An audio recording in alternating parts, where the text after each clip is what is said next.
Swayam Prabha. Digital India. Educated India.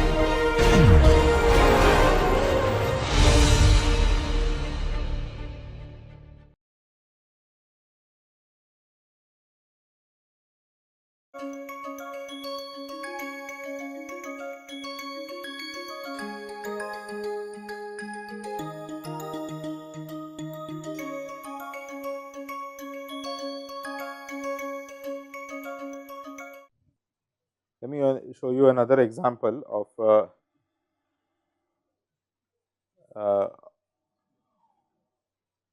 by another example of a problem. Suppose, so let us look at problem number 6. So, suppose you have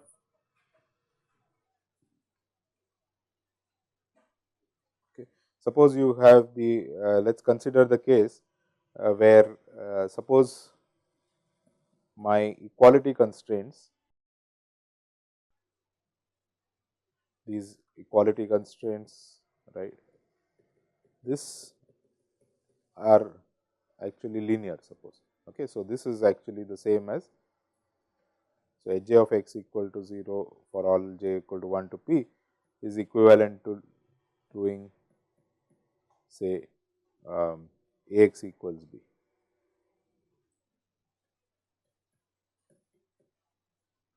Suppose I can, so what this means is, so if I more precisely, if I look at all the x's for which h j of x equals 0 for all j running from 1 to p, then that is actually the same as the solutions of this linear equation, system of equations Ax equal to b.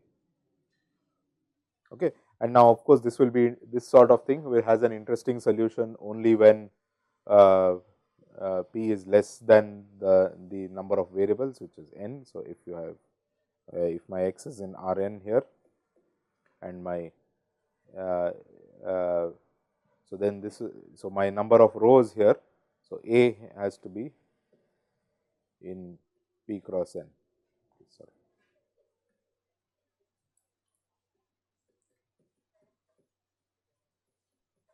Number of rows is p. Okay. So, if you have this sort of a problem where you have equality constraints like this. Now, when you have equality constraints, so or that is basically another, in another language, the system of linear equations, we can always find their solution set. Okay. So, the solution set of a problem like this would look like this. It will look like some f x, it will look like some f z plus x 0, where z ranges over say some r k. How do I get it to this sort of form? Remember, we are talking of p less than n, right.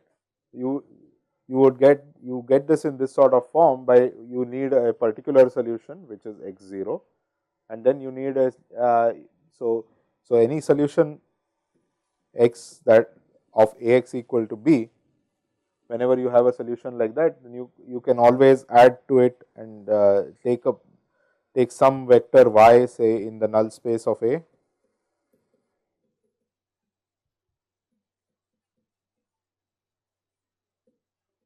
take the vector y which is in the null space of A, then that x plus y is also a solution of this system of equations. Now, the null space of A has its own basis, right. So, null space of A has its own basis. So, let the basis of the null space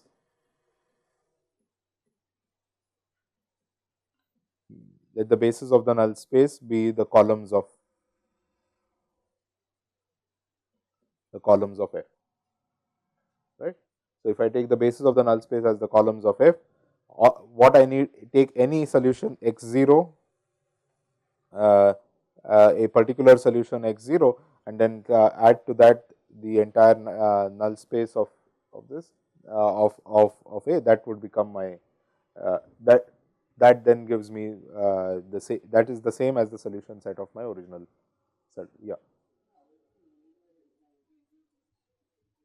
No. I am saying suppose that is the case. So, it's not it's not equivalent.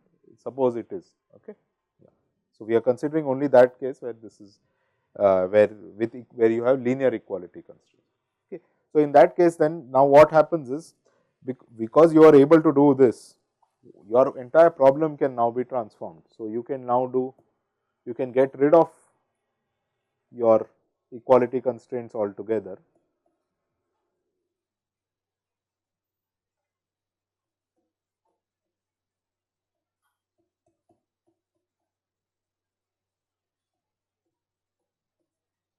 and do this substitution.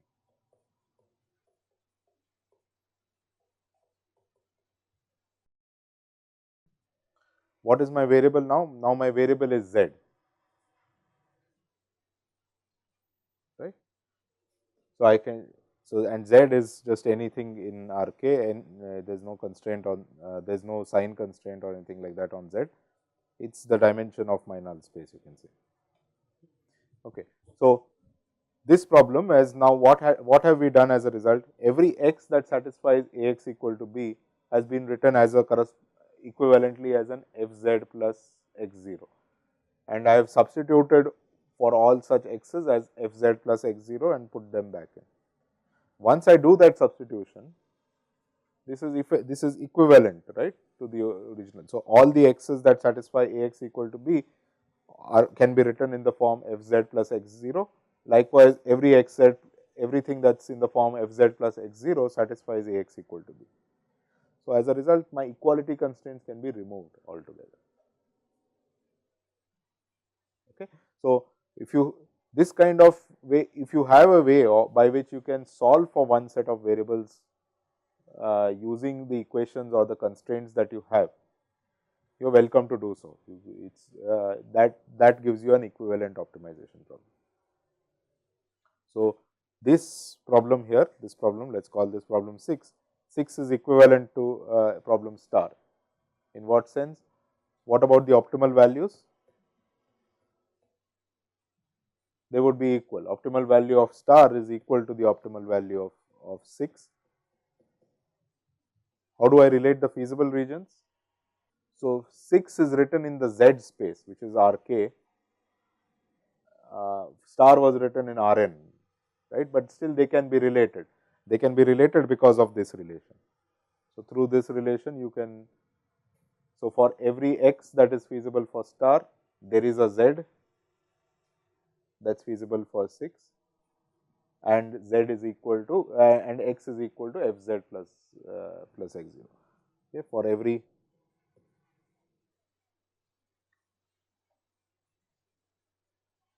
so x is feasible for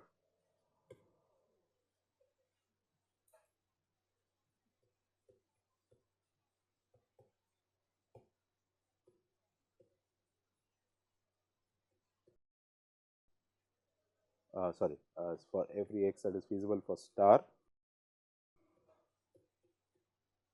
equivalent to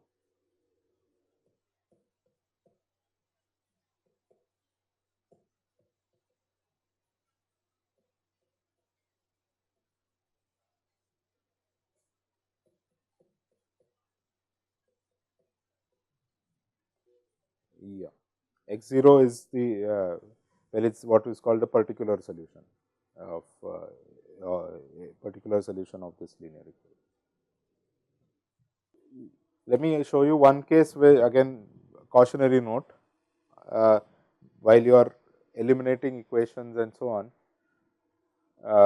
So, the one case where you should be careful is this sort of case. Suppose I have suppose I have this kind of optimization problem.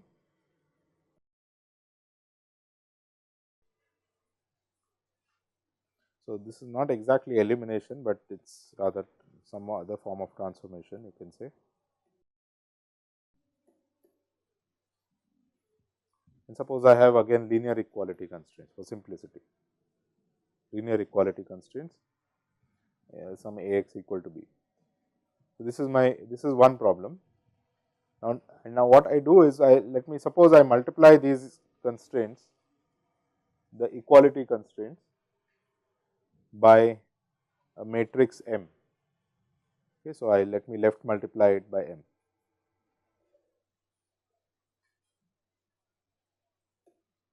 If I'm left multiplying it by M, what can I say about this problem 7 compared to the original problem?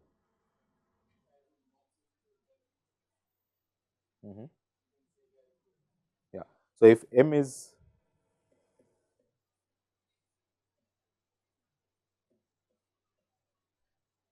non-singular, then of course you can just multiply again back by M inverse and you will get back the original problem. Okay.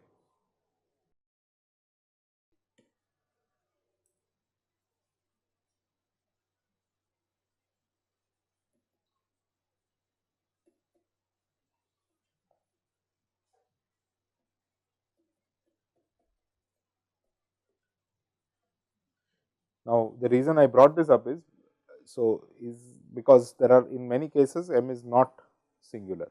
Now, if M is not singular, like for example, M is suppose just a vector, okay, just a row vector that you are multiplying on the left by and on the left hand side and likewise on the right hand side. What you are effectively doing is doing a weighted sum of all your constraints. Now, one of the things that students tend to do many often when they are trying to solve optimization problems, they see these equality constraints as equations and they go about, okay, so why don't I add these equations, let us see what happens, this cancels, that cancels, etcetera, etcetera. And in the process what they are doing is applying linear transformations. Okay. Now, they may get a solution of these equations. You really need to carefully ask, have you captured all the solutions? You may get one solution while you do this, but you may not get all, because generally you have more variables than equations, and what you will miss out is this whole range of solutions in the null space. All right. So if M is not singular, then this kind of elimination, whatever you do, by adding equations, subtracting equations, etc., that is all those transformations are effectively amount to multiplying by some M, right. So, be careful whether your transformations are actually giving you all the solutions or not. Okay. So, that's the reason for explaining this. Does the sign of M matter in all this? Can you subtract equations? Can you add equations freely?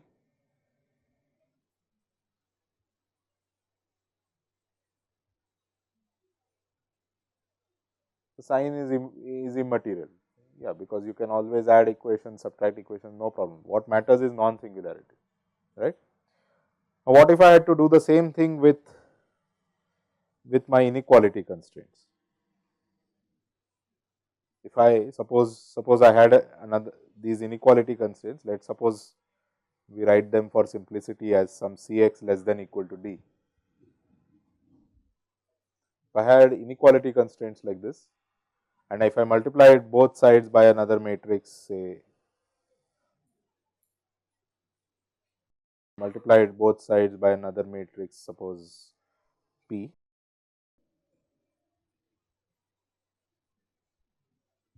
is that valid?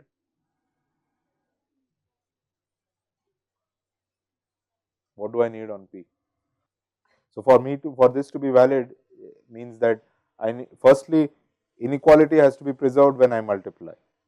Okay. So, P, so it has to be the case. What are you doing effectively? You are multiplying each of the inequalities by a scalar, and each of them needs to be preserved, otherwise this whole operation is not going to get preserved, right. So, you need that P has all entries non-negative, actually has all entries positive.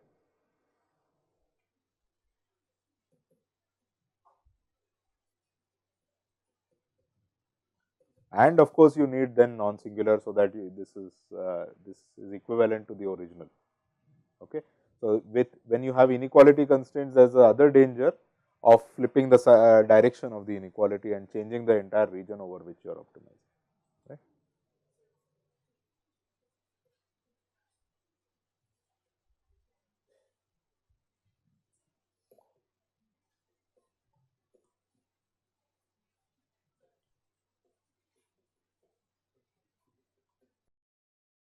Okay. One last point let me make about, again, this is not exactly related to transformation, but this is uh, again an important trick. Suppose you have an optimization problem like this, which is over two variables, some variables x and y, and you have constraints also over x and y.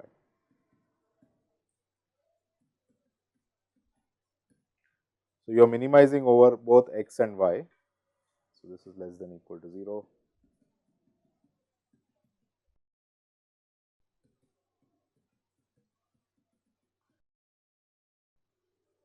The question here is this the same as optimizing first over x, first over y and then over x?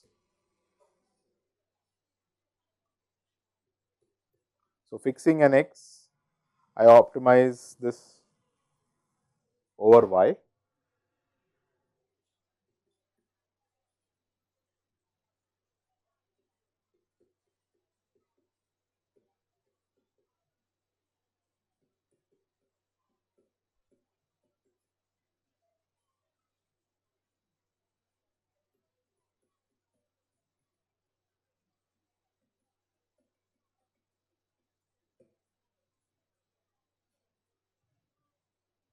or vice versa, fixing optimize first over x and then over y. Question is, does the order matter?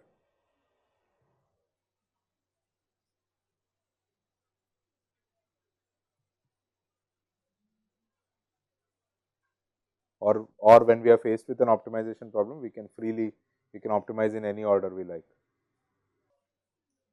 No, you are eventually minimizing over both.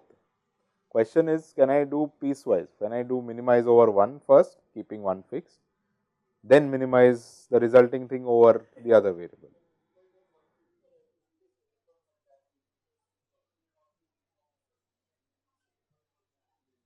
May not be, but after that I am minimizing over the first one also.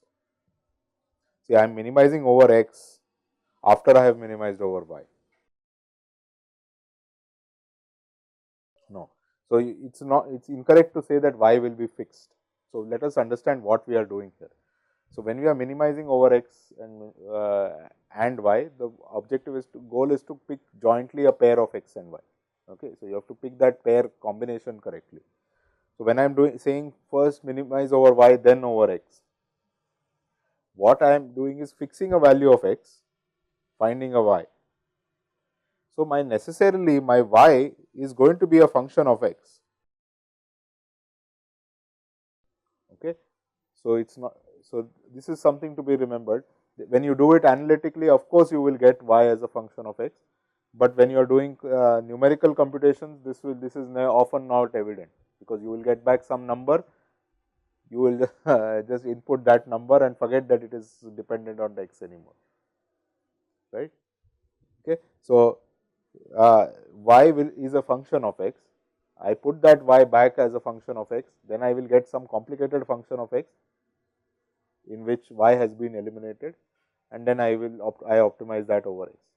This is all this. So, this can always be done. It does not matter what the order is, but there are some practical issues though.